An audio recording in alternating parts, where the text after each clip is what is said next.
السلام عليكم ورحمة الله وبركاته، حياكم الله متابعينا الكرام، وأتمنى لكم الفائدة دائما في الدروس السابقة. وفي هذا الدرس راح نسلط الضوء على أحد أهم الأركان الأساسية التي يقوم عليها الإلقاء، وهو قوة الصوت.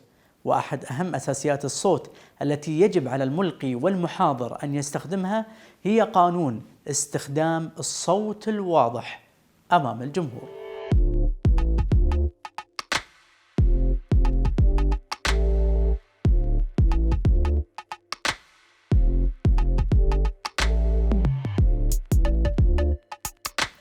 بداية، معنى الصوت الواضح هو الصوت الذي يصل إلى المستمع بأسلوب مشوق ومميز، بحيث يجعل الجمهور متحمس في التواصل والاستماع للكلام الذي يعرضه المحاضر.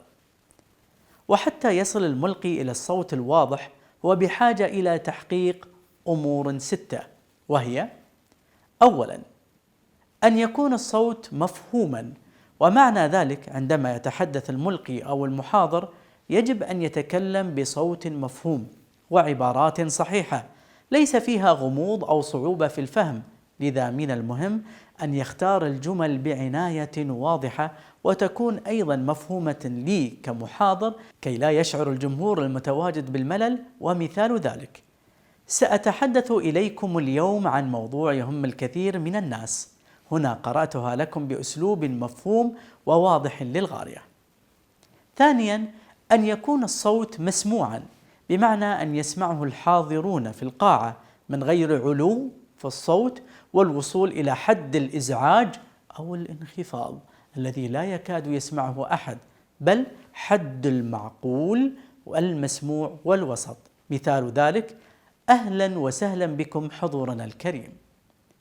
ثالثاً، أن تتحكم بسرعة الصوت، فلا تقرأ بسرعة مفرطة ولا ببطء شديد إلا في حال التشويق أحيانا عند القصص أو بعض الأساليب، ولكن في الغالب يجب على الملقي والمحاضر أن يتحكم بالسرعة ويضبط القراءة مع الوقت ويقارن بين ذلك كي لا يأتي بالأخطاء الفادحة. فجرب أن تقرأ أي جملة بسرعة واكتشف الفرق. رابعاً، إخراج كل حرف في مكانه الصحيح.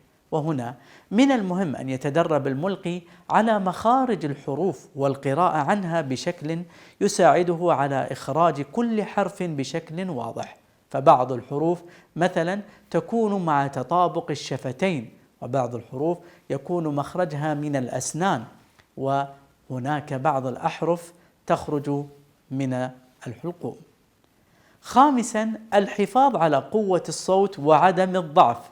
ومعنى ذلك أن الصوت عند نهاية الحديث أحياناً يضعف، وهنا الملقي في حاجة إلى التدريب المستمر على قراءة نصوص صوتية كثيرة كي يحافظ على قوة صوته إلى النهاية.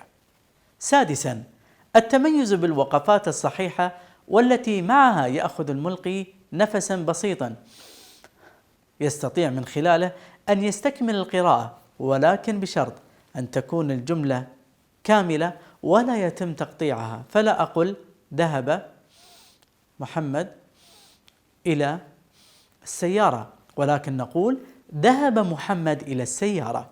فحسب النفس سأتوقف بشرط أن لا أقطع معنى الجملة. فالوقفات تكون بين الجمل وعند نهاية الجمل، وهناك وقف تشويقي لإثارة الجمهور، مثل الوقف بعد الأقوال أو بعد الأرقام أو بعد التعجب أو بعد الأسئلة. في نهاية هذا الدرس أنصح دائما الملقي الاهتمام بالصوت من حيث تدريبه على أخذ النصوص التي تحبها أنت، وتبدأ تقرأ بها المقالات أو بعض الكتابات أو الروايات وغيرها، والقراءة مرة بصوت عال ثم صوت واضح الذي تحدثنا عنه في هذا الدرس، بالإضافة إلى صوت منخفض. فمن الجميل أن تكون في قاعة وحدك وتبدأ تتدرب وتسمع صوتك، أو أن يكون معك أحد الأصدقاء ويبدأ يقيم صوتك عند التحدث. تغريدة أخيرة: يتشكل صوتك وتأثيره من خلال اختيارك للنص القوي الفعال أمام الجمهور فاجتهد لاختيار نصوص وكلمات قوية يكون لها وقع في نفوس الجمهور. وهنا أدعوكم لمشاهدة مقاطع الخطب لستيف جوبز، لأنه تميز في مثل هذه الأصوات وتدرج فيها في التشويق والصوت العالي والصوت الواضح. شكرا لكم وإلى اللقاء.